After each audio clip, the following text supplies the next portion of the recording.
पारिवारिक हिंसा को केन्द्र करी स्त्री करिला स्वामीर हत्या। एभली घटना देखिबाकु मिलिछि पारलाखेमुंडी जंगम साहि रे। पुलिस घटनार तदंत आरंभ करिछि। पारलाखेमुंडी पारिवारिक हिंसा को केन्द्र करी स्त्री करिछि स्वामीर हत्या। जंगम साहिर डिलेश्वरଙ୍କ पुओ विजय कुमार को तांको बहु शारदा हत्या करिथिबा घटना सामना को आसीछि। हत्या समय रे सासु ससुर कोनोसी कामरे बाहर गाँ को चली जाइथिले। आज सकाळु डिलेश्वर और तांको पत्नी गाँ रु फेरी देखिबा बेले पुओ घोड़ी हुई सोइथिबा देखिथिले। विजय को उठाइथिले किंतु पुओ आउ उठी नथिला। ससुर बहु को पचरा उचरा करिथिले किंतु बहु किछि सठिक कहि नथिला। हेले साही पड़िसा परिजन मिसी मर शरीरर शेषकृत्य निमंते प्रस्तुत करबा समय रे शरीरर विभिन्न स्थान रे क्षतक्त होइथिबा देखि पुलिस को खबर देथिले। एहा परे पुलिस पहुंची तदंत आरंभ करिथिला। तांको संपर्कयंक कहिबा हला सबु बेले स्वामी स्त्रीक मध्यरे झगड़ा लागि होतला। गतकाली मध्य झगड़ा होइथिला। बापा मां घरे अनुपस्थितिर सुजोग नै स्वामी को हत्या करिथिला स्त्री।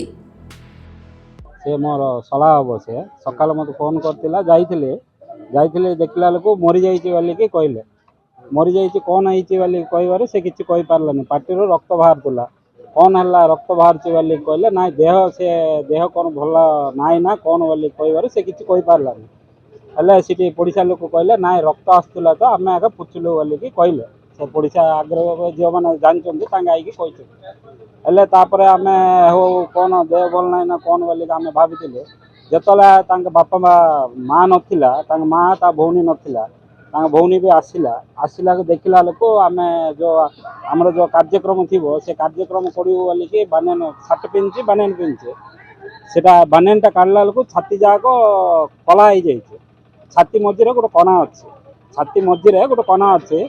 ब्लेड रे काटी देला पुरिया देह जाको काटिबा माने रामपी देइना ना ब्लेड रे काटिछि ना सुंची रे जाहले भी रंपा रंपी जाको देह जाको हाथ जाको हेछि। जेतला हम काढले हेले बेक भी पूरा कला हो जाइछि बेकटा। हेले हम देखिलु को जानलु जे ना एटा कोन गोटे घटनाटा घटी जाइछि। सडनली एटा हबनी बोली कि संगे संगे आमे थाना को जणाइलु।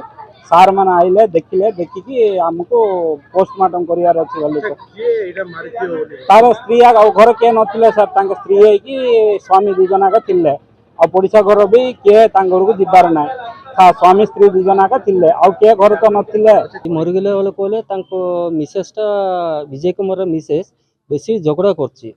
सब दिन झगड़ा करके यार साइड बुलियार सब जगह केटा करछि बोले मत हम तुंचन रहित से मत पीवार मत पीले मत से चुपचाप आसी घर भीतर सुई पड़ेर। काली मध्य हमर माँ गला सकाल जाइकी कौन ताकू कौन प्रॉब्लम है कि जाइकी देखिक आइला पर आज सकाल मु ऑफिस बाहर लोक माँ आज सकाल मत दुष नाला माँ कौड़ गला कहला लोक ना घर गला बोले कहला मत मोर मिसेस कहला कहला कि तुम पट रहीगली। सेठू 15 मिनट पर मु टिफिन खाइला लोक मत सांगे सांगे फोन आइला ना इमती होगला मरीगला बोलिकी मरीगला ये आंटा सब जाक काटा पिरी होगला बोलिकी केतटा मरला ना सकाल 4टा मरीगला बोलिकी भाविला तांके मात्र से 4टा ना राति एका मरीगला। घटनास्थल में पुलिस साइंटिफिक टीम पहुंची घटनार तदंत आरंभ करिछि। प्राथमिक तदंतरु जहा जणा पड़िछि स्वामी स्त्री मध्यरे गतकाली रातिरे झगड़ा होइतिला। एहा परे कोनोसी धारुआ अस्त्र रे स्त्री स्वामी अचेत अवस्था रे थिबा समय रे आक्रमण करी छाती रे क्षतक्त करिबा सह तंटी चिपी हत्या करितिला। आज दिलेश्वर राव नामक जने वयस्क लोक आसी थाना रिपोर्ट कले जे आज सकाळे से तांको पुओ जे कि जंगम सारे रहती ना है विजय कुमार तांको बयस पाखापाखि 40 वर्ष हम साई पड़िशा और बापा समस्त मिसिक अनेक घर अन्य परिवार लोक वर्ग सब मिसिक आसी देखला डेड बॉडी खोलिक देखला से क्षय क्षत आघात सब देखिए जापारे जे बहु बा शारदा हत्या कर। प्राथमिक तदंत जना पड़े जे ये किसी काम करे ना विजय किसी काम करे ना मद पीए बोलिक वाइफ भी एलिगेशन कर प्रॉपर कारण नुह तथापि तार मोटिवटा कौन था विषय परवर्ती आम इंटरोगेशन पर ही आम जानी पार।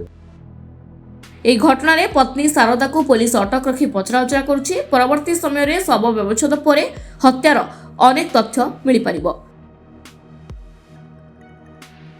গজপতিরু গিরিধারী পরিচ্ছাঙ্ক রিপোর্ট ধরিত্রী লাইভ।